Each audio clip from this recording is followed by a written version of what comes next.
The extraordinary heat. Let's take you straight to the map this evening. Look at the deepest reds on the map. 45 states with temperatures 90 and above. And as you can see, so many in triple digits tonight. And look at this, even more telling, more than 3,100 heat records broken in the last month alone. This evening in Baltimore, workers are giving out ice to neighbors in North Carolina, a mother and her baby standing in front of this giant fan. And this evening, imagine going through all this with no power after those deadly storms, no fans, no AC, no refrigerator in all this.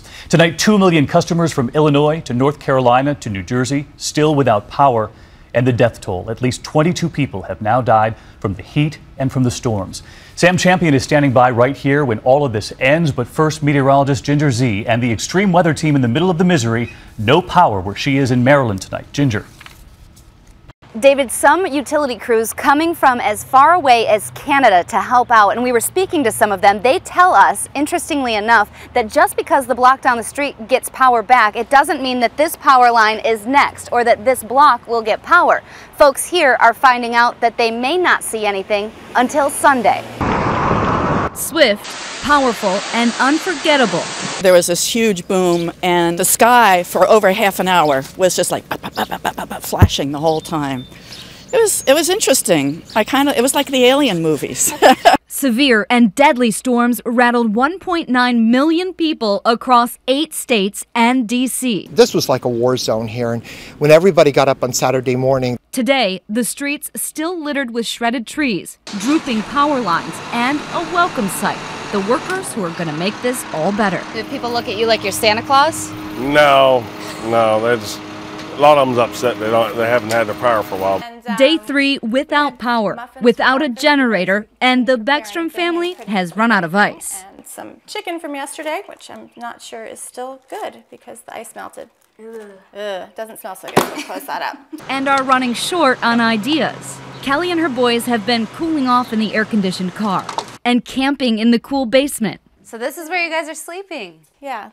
People can check online to see when repair crews will come to their block. I don't even see us on the list. That is concerning. It could be as late as Sunday before everyone's power is restored. In the meantime, local malls have turned into de facto relief centers.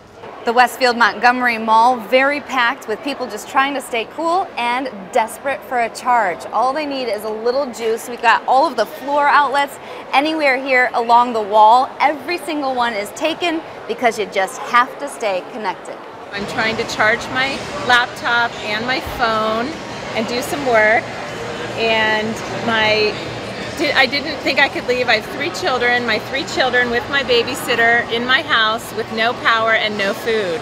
David, trees are down everywhere in neighborhoods across the region. You can see power lines and police lines blocking the roads. Remember, this is day 3 without power. A local energy company tells us that this event was the most catastrophic weather they've seen in the Mid-Atlantic since Hurricane Isabel in 2003.